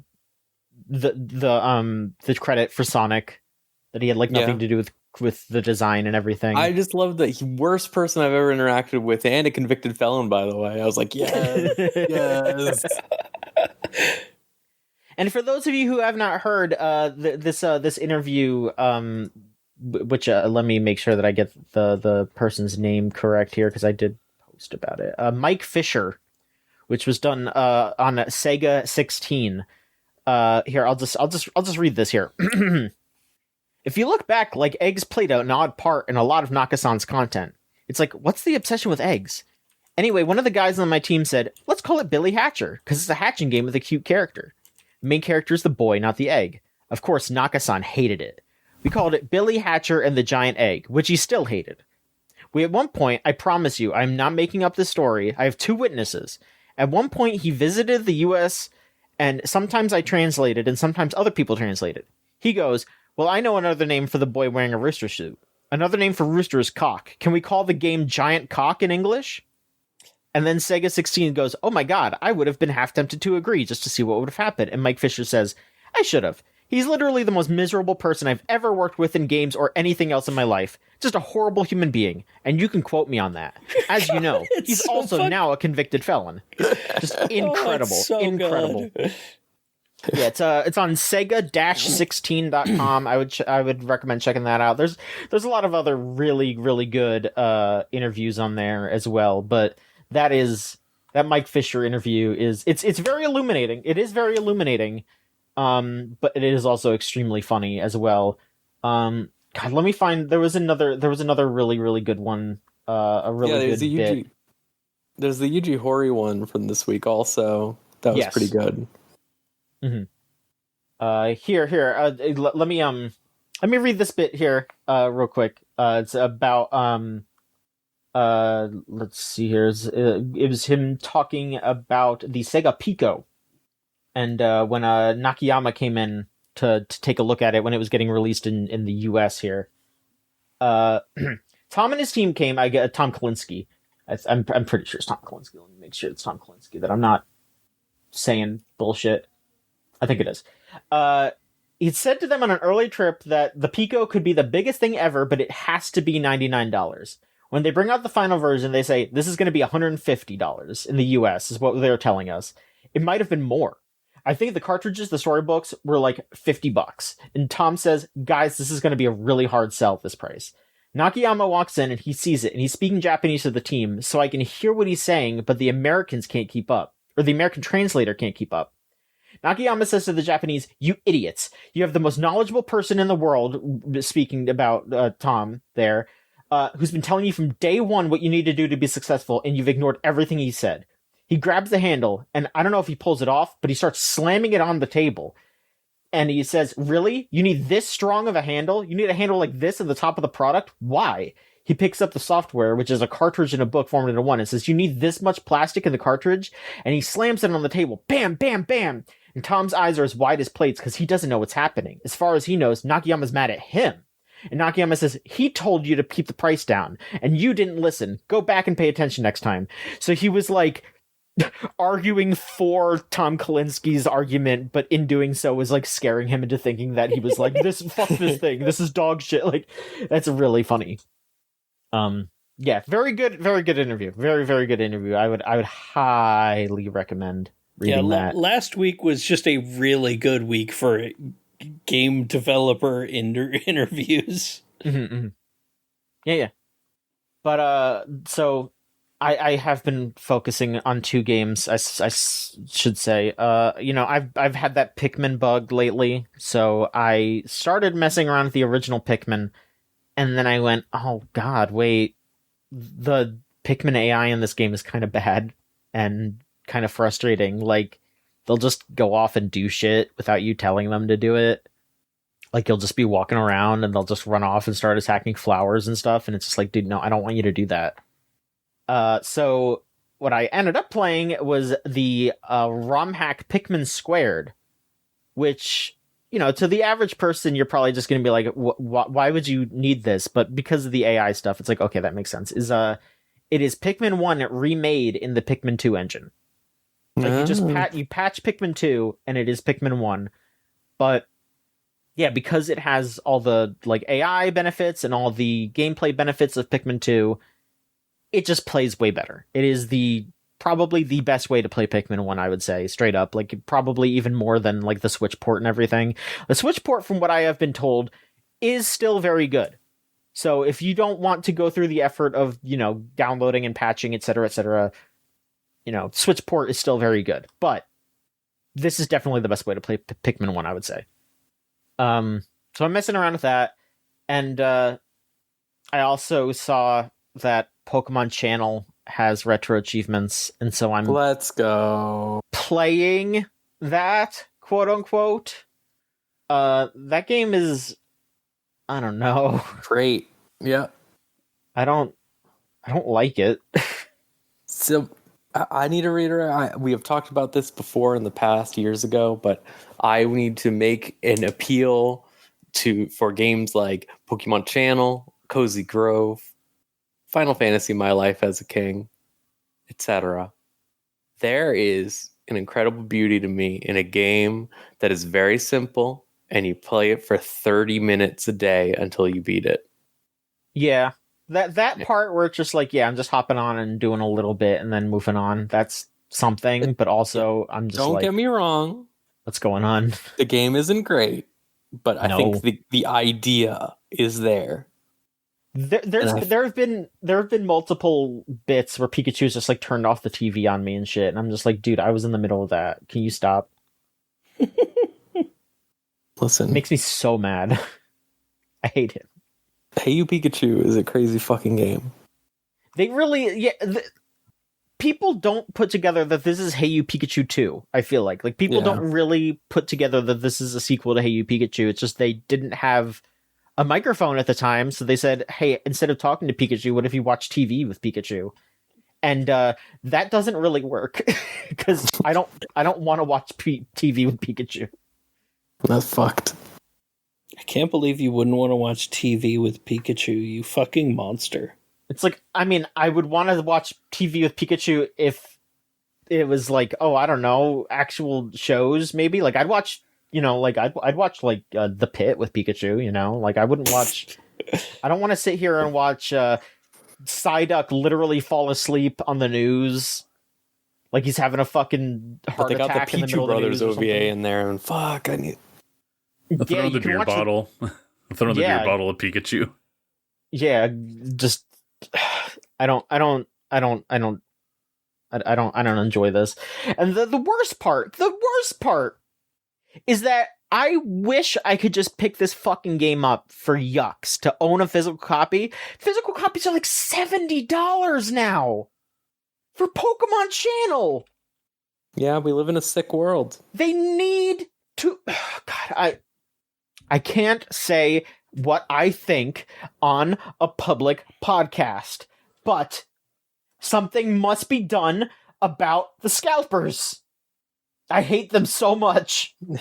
I agree. I'm with you. Yep. This game was $20 in January of 2020. $20 for but it's Pokemon Channel. Pokemon equal $. How much is Pokemon Dash? $56 for that horse shit. No. For that horse shit. One of the worst games. Loose, it's $20. One of the worst games. One of the worst video games ever made. I will stand by that.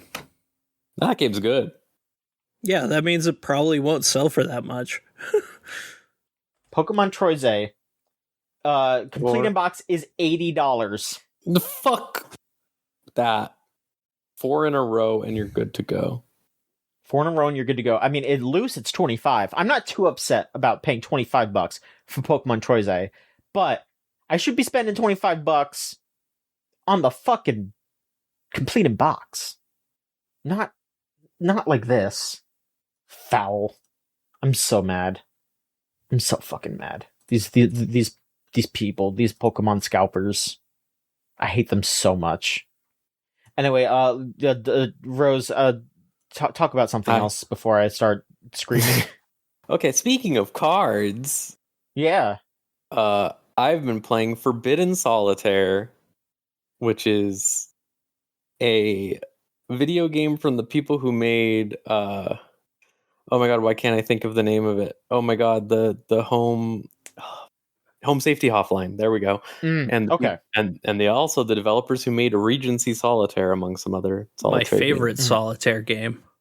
It's pretty good. But they have teamed up to make, say, Inscription like feels like a bit extreme because it's not really like Inscription. It is way more like Home Safety Hotline, a very defined like pseudo experience, but it is mired in creepypasta culture the same way. So basically the idea is you are playing a cursed copy, a cursed video game from the 90s called Forbidden Solitaire.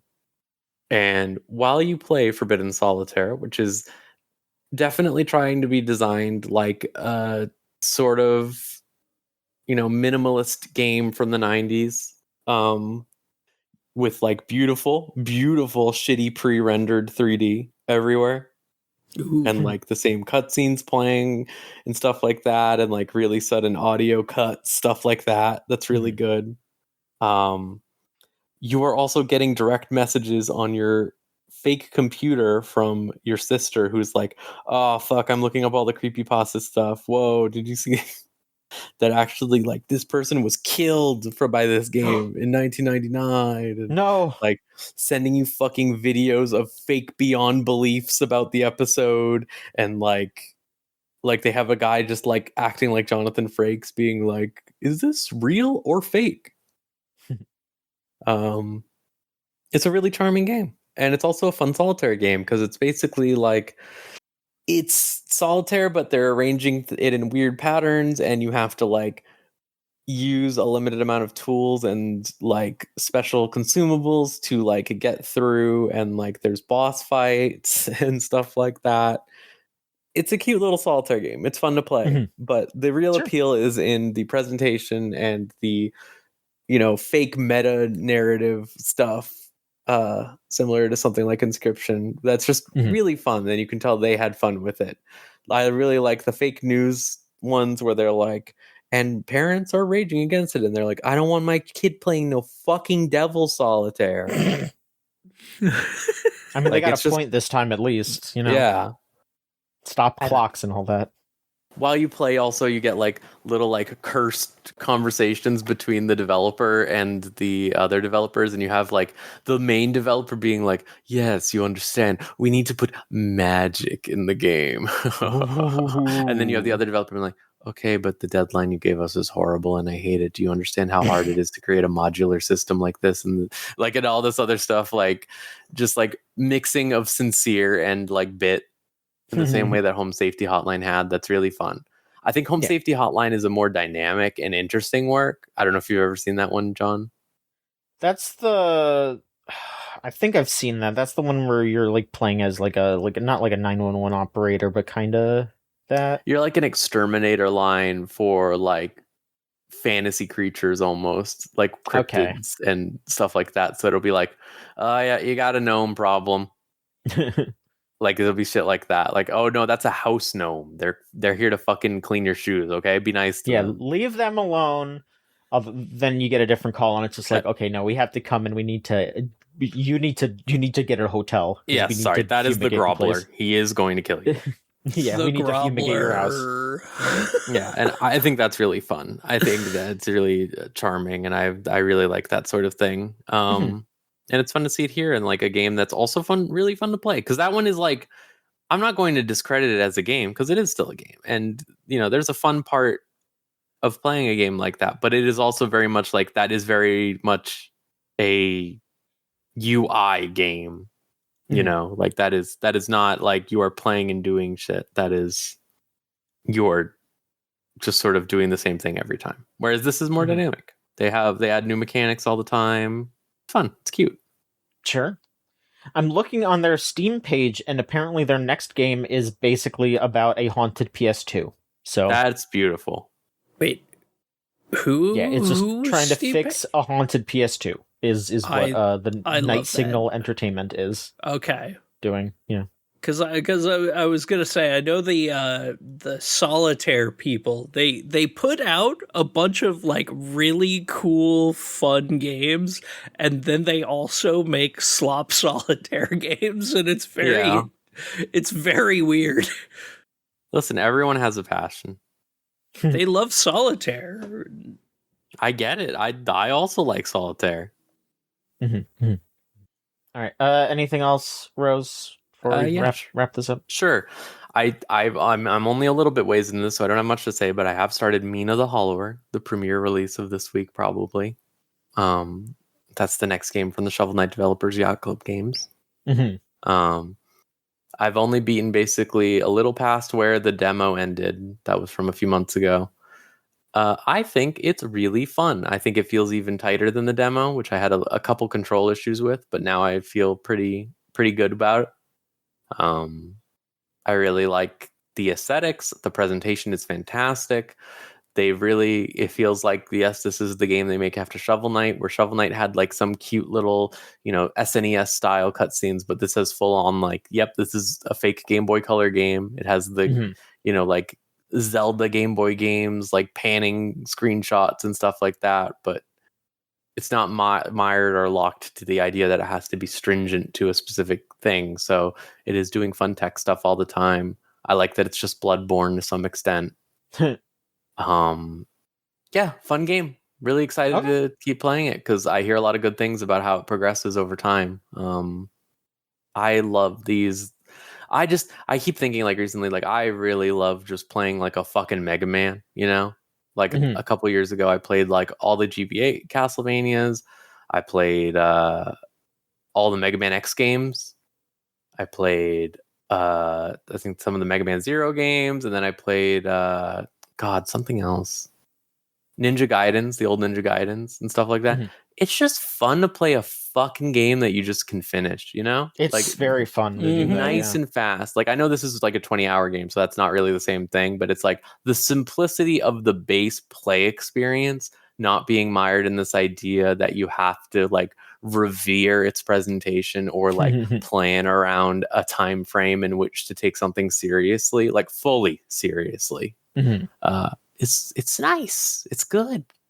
Because usually when I rely on stuff like that, broadly it ends up being like a gacha game, a live service game, something like that. That's easy to just sort of like, all right, I know that, you know, like I can watch something while I grind in Final Fantasy 14 as an example or something. Sure. But it's like, there's a difference between that and, hey, you know, I'm just having a fun little mechanical time and I'm making progress and having a good time, but I can also do something else right now. Or like, I don't have to think about it too severely. I don't have to be locked in.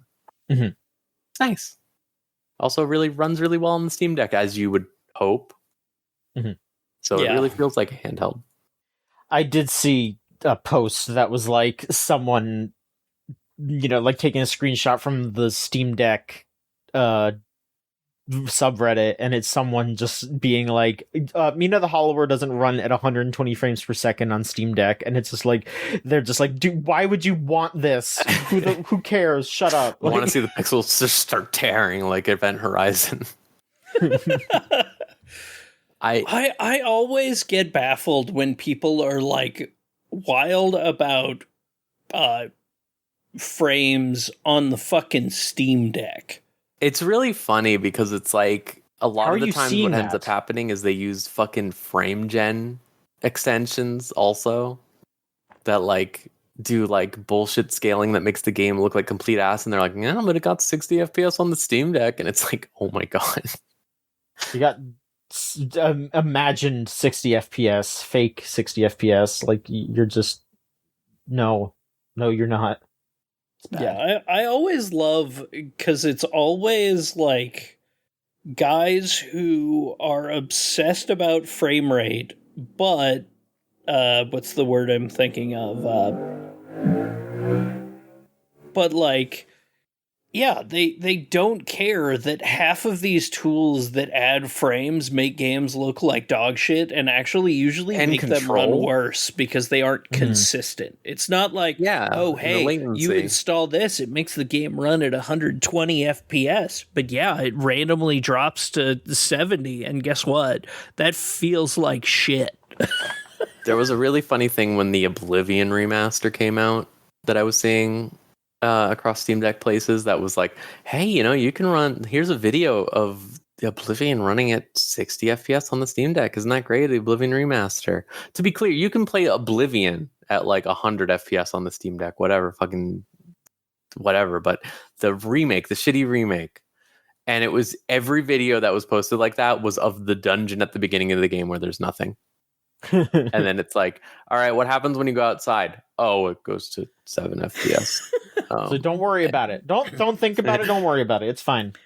Or just be a guy that says, trust me, it's fine.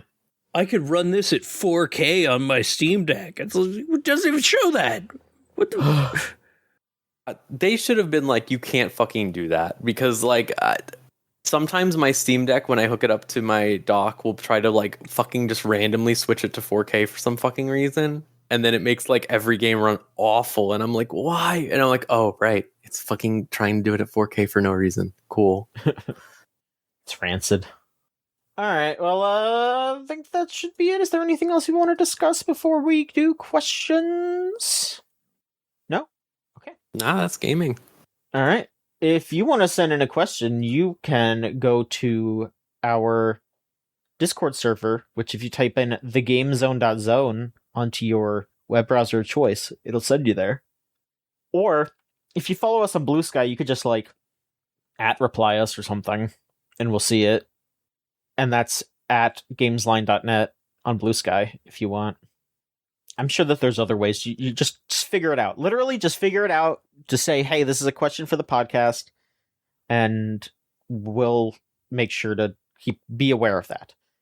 First off here, so Cello Buster sent this to Maverick and I because we are going to see a movie after this, but I don't think that we are, I don't want to shut this out from everybody else. So Cello Buster asked, what's a movie that each of you have seen recently that you think the other would enjoy? We could just, recommend some films to each other right now if we so choose. God, what movies have I watched? I'd say if you haven't already, like Nirvana, the band that showed the movie, easily favorite film of the year so far. Sure. All right. I actually was planning on watching that tonight because it showed up on streaming. Mm-hmm. Oh, fuck. You know what movie's really good that anyone should watch? What the hell was it called? I just watched it. The greatest action movie ever made, starring 3-time world gymnastics champion Kurt Thomas as Jonathan Cabot. Everyone should watch Gymkata. It's the greatest movie ever, action film of all time. A movie I can really recommend is Evil Cat.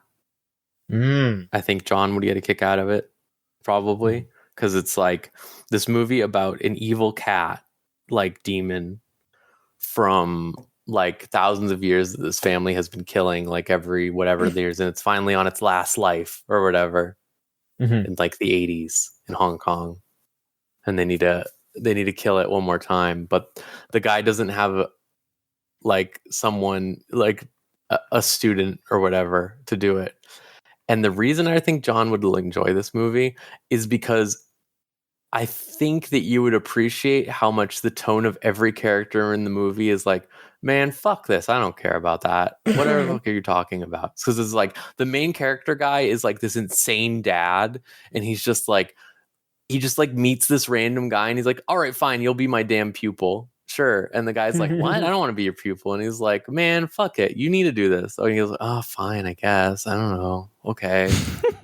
And then like there's just scenes with the evil cat that's possessing people, like being like in his house, and he'll be like, hey, I'm not the evil cat. I'm the guy the evil cat was impersonating, I promise. And then like he'll be like, all right. And then he goes like, all right, can you bring us dinner? Oh, sure, here's the dinner you asked for. And it's just like a fish on a plate. And then the guy just looks at him with evil eyes and goes, and just like blasts him. Excellent. It's a really good fucking movie. I just love the irreverent tone of everyone in it. It's good. Find it on YouTube. All right. I mean, I don't really have any big recommendations. Yeah, the last movie that I actually sat down and watched was True Stories, and I wrote a whole damn article about that, so you could just read that if you so choose. Actually, there was one I did want to kind of recommend if you're on a kind of horror movie kick. That wants to watch something free on YouTube. The guy who made the most recent horror movie to come out that isn't The Backrooms, Obsession, makes a lot of like pretty, like they do a lot of like comedy sketches on their YouTube channel, but that guy in particular did a bunch of like very short, like 20-minute long horror movies that are pretty good. But then recently they released one called Milk and Cereal, which is essentially just like a couple of fucked up prank YouTubers doing fucked up pranks with each other, and it turns out one of them's also a serial killer. And was genuinely like very, very creepy to the point where it reminded me of Mark Duplass in the movie Creep. But very, very cool little like hour-long horror movie. It was very well done to get you ready for if you want to go see Obsession. Okay. All right. Next question here is from Niall, who asks, what mainstream celebrity will Jeff pull on stage to awkwardly talk about games this week? Ooh, that is a great question. Because, yeah, it's Summer Games Fest is coming up real soon. So what mainstream celebrity is going to get wrapped up in this BS, do you think? Help is a really frustrating Robert De Niro. Fucking Jelly Roll. What did you say, Rose? Oh, I said a very frustrated Robert De Niro. I could see that. They already had really high Al Pacino. They did. Oh my god. Oh, I'm trying to think, and they'll probably have Snoop Dogg. Yeah, no, I'm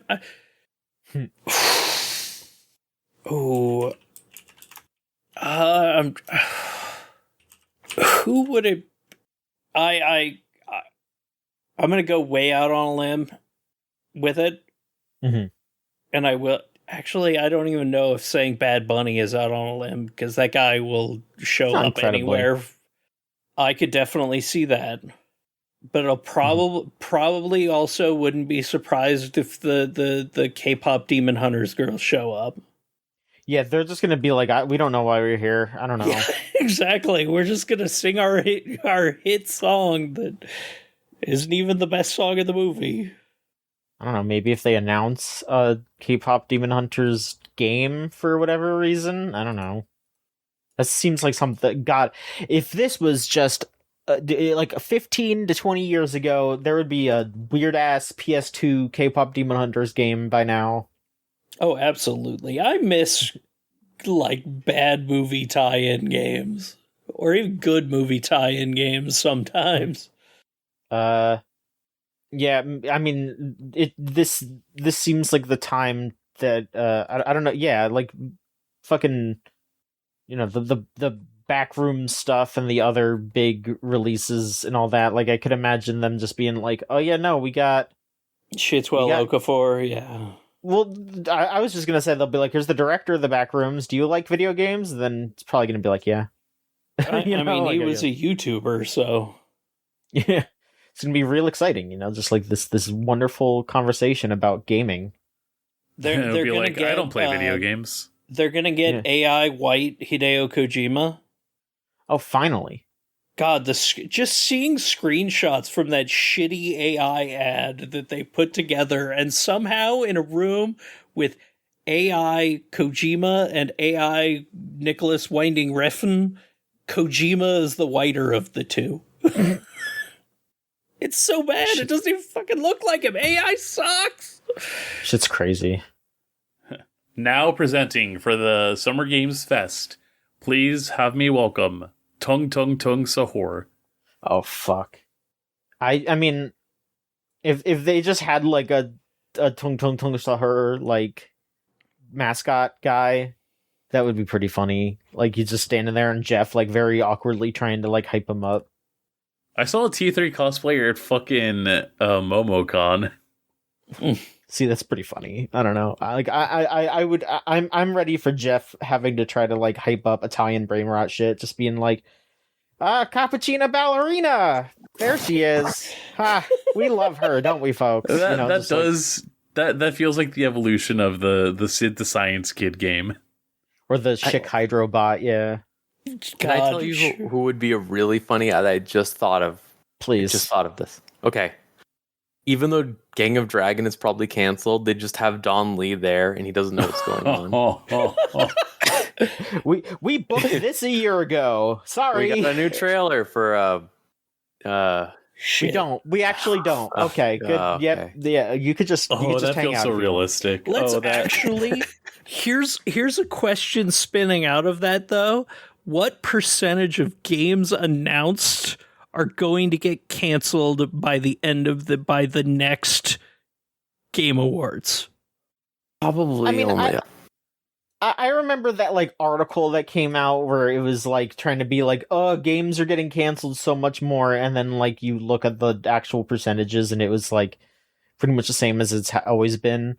So I think it's gonna just be like, I don't know, maybe like another 10%, like it has been all these years. A more realistic question would be, how many of those are at least 3+ years off? That's yeah. true. That's going to be like 80%. Which is all of them. But yeah, which is going to be most, if not all. Every single game that isn't, and it's out right now. All right, and we'll wrap this one up with a question from SlimeGirl69, who asks, "Summer's knocking on my door, and it's making me think of all of my favorite beaches in water and games. which video game water would you want to drink the most? That GameCube water is so good, dude. Mm-hmm. That's all I think about all the time, that GameCube water. Just, I'm doing that picture of Mario smoking weed out of Flood, except I'm just drinking normal water out of Flood. I'm just drinking the water out of Flood. I'm doing that. It's like, oh, wait, fuck. I forgot Kirby has, like, candy water. Oh, shit.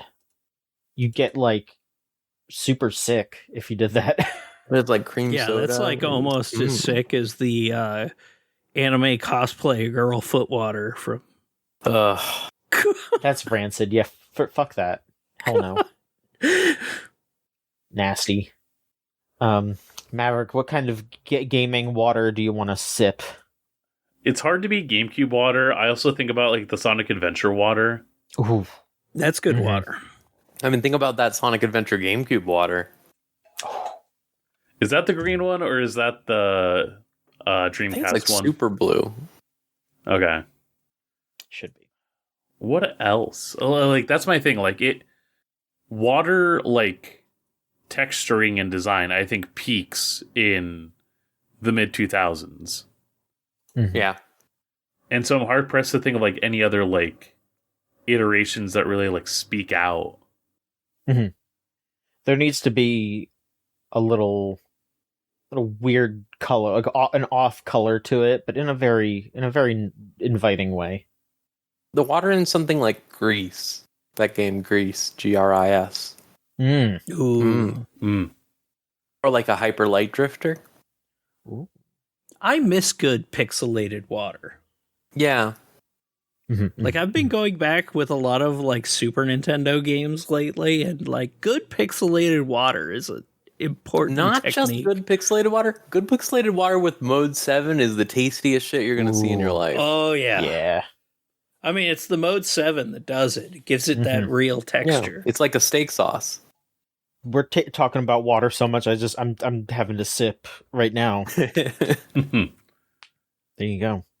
Shout out to water. Shout out to water. Make sure you're hydrated. Get as much water in you as you can. Well, healthfully, of course. You know, don't hurt yourself, but keep yourself hydrated out there, everybody. Anyway, thanks everybody for listening. This was a good time, and we are going to be back next week, hopefully, with more. If you want to keep up with what's going on, we do have our website, which is gamesline.net. If you so choose, you can hop by and take a look at what's been going on. Since we last recorded, we did post Lily's review of the Steam controller, as well as posted the video of us watching her fuck around with the Steam controller as well on the stream. Marsupilami Hooba Venture. She played so much Hooba Venture. I mean, she was hoobing it up. I mean, the Marsupilami is strong with her. There are times where we are just hanging out and one or both of us just start saying Marsupilami Hooba Venture. She's our dedicated Marsupilami coverage person now. Yeah, I mean, she is going to review the second one. I am making sure of that. That is happening. The two things related to this. One, I hated the beast that Maverick linked. I really hated that. It's nasty. And two, I still can't believe how barefaced it is Donkey Kong Country Returns. It is quite frankly unbelievable to me. The way that they jump towards the banana, the whatever the fuck that thing in the Hooba Venture is the same way. There's the fucking silhouette levels. Like, I was like, are you fucking with me? It is so funny that Donkey Kong Country Returns did that, like, one memorable silhouette level, and then Hooba Venture went, all right, but what if every other level was a silhouette level? My favorite part of that was looking at Marsupilami going like, oh, Belgian comic, cool, and speed running like, how far can I get before I see something offensive? When I saw the words Franco-Belgian, I was like, oh, God. Nope. Yep. As someone who can tolerate Tintin, who thinks Tintin low-key is still kind of gas. Oh, yeah. shame about everything that he did, but I mean, Peter Jackson just said that he's doing another Tintin film, and the joke going around was, he finally found the second not very racist Tintin comic. Okay, to base it on. Yeah, pretty funny, but also, also fucked up, but also yes. Anyway, yes, Lily will be playing that second game. That is something that will occur. You will have to pry that from my cold dead hands. Yeah. We also had that Endix convention coverage. That's right. Yeah, we talked about it quite a bit on the podcast, but that is also up there as well, which was an odd thing. Yeah. I gotta hand it to Crystal for being brave enough to explore basically anywhere. Yeah. That is that's definitely something that I would have probably just been like, whatever. But no, she put in the effort, and I respect it. All right. Well, if you want to continue to support us, you can go to our website, gamesline.net. You can follow us on Blue Sky, which is also gamesline.net. You can go onto our YouTube, youtube.com/@thegamesline to look at things that are videos that we do. And then we also have our Twitch, twitch.tv/gameslinetv, which, we've been streaming lately. We haven't been doing the live podcasts, but we've been doing other streaming stuff, which I think is pretty exciting. I don't know. I think that's fun. And if you want to support us, go to patreon.com/gamesline, where, we use the Patreon funds to buy that Steam controller. So that review and that stream and all that would not have happened without your support. So thank you very much. And we ask for continued support or more support if you so choose. If you want to see more things like that, that will be great. Through your funding, you can continue to break our brains with very particular media. Yes, I mean, like I said, Lily will be reviewing that game, and that is because we will probably be using funds from the Patreon to purchase a copy for her. So your money is paying for our torture. That is what we guarantee at Gamesline. And also thank you to Melt Channel /Magic Circuit for our theme song Crush off of the album Magic is Real. If you want to listen to their stuff, go to meltchannel.bandcamp.com or magic-circuit.bandcamp.com. And I would recommend to wait until this coming Friday, which when you're hearing this, you're probably going to be hearing this. Hopefully you'll hear it beforehand. The 5th of June will be Bandcamp Friday. So that'll be when you could pay money for music, and then the people who make the music will get the biggest cut. That is when you should buy music. Not just the Melt Channel stuff, anyone's. /Magic Circuit. You know what I mean. And let's see where everyone can find each other. Lorelai, where can people find you online? You can find me on Twitch and Blue Sky at Judgment Scythe. How about you, Maverick? Just Maverick at Blue Sky. I am around. He's freaking hanging. Yeah. How about you, Rose? Fata Morgana. .bsky.social. And John is at john.gamesline.net on Blue Sky. And also, you could type that into your URL enterer thing, and that'll be where all my posts are on Gamesline. Ain't that nice? Yep. It is. Wonderful. Anyway, thank you for listening, everybody, and we'll be back with another episode of the Gamesline Podcast. Thank you for listening. Bye-bye.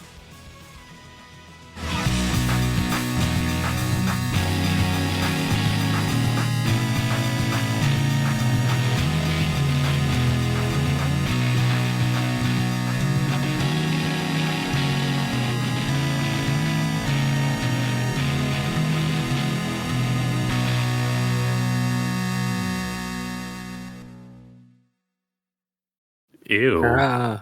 Nasty. All right. Anything else that we need to do before we get started? Time.is. Okay. Okay. Wait, what the? Hold on. Okay, never mind. We're holding. Okay, I've got my recording open. Just a quick hello. Check. Okay. One more little dibble. Okay, perfect. Time Dot is saying it's World No Tobacco Day. Is it incredibly funny? I mean, there's no tobacco allowed on International Flight Attendant Day. I'd hope so. You can't smoke on airports anymore. I'm gonna go get some American spirits. I love that it tells you all the different like holidays and stuff on Time.is. It's very funny. Yeah, all the goofy holidays. Like I left that entire discussion y'all had the other like a couple weeks ago when it was like International Queer Day. I was like, no, this is staying in. This is good shit.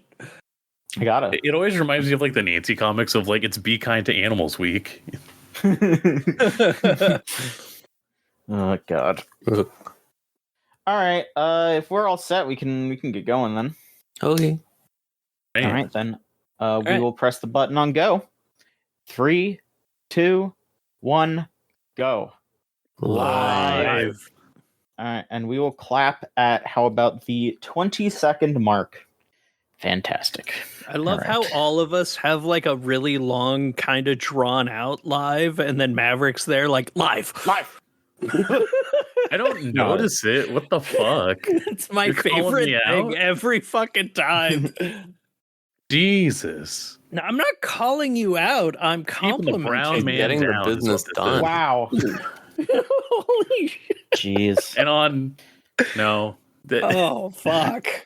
On the last day of AAPI month, where I guess, I could claim a little bit of Filipino heritage. Don't put this in the recording. Hey, if you don't knock it off, I'm gonna knock you upside the head so hard that you're gonna be able to celebrate Flight Attendant Month or Flight Attendant Day. Fuck? All right? I don't know. I'm trying. gonna hit you so hard you become a flight attendant. No, like you'll get knocked up in the air. Like, that's what I meant. Yeah. My Filipino girlfriend started using a slang word to describe me that I was really scared of, and then it just meant that I was white, and I was like, oh, okay. Well, gringa? No. It was AFM. Okay. Assigned foreigner in Manila. Huh. All right. Sure.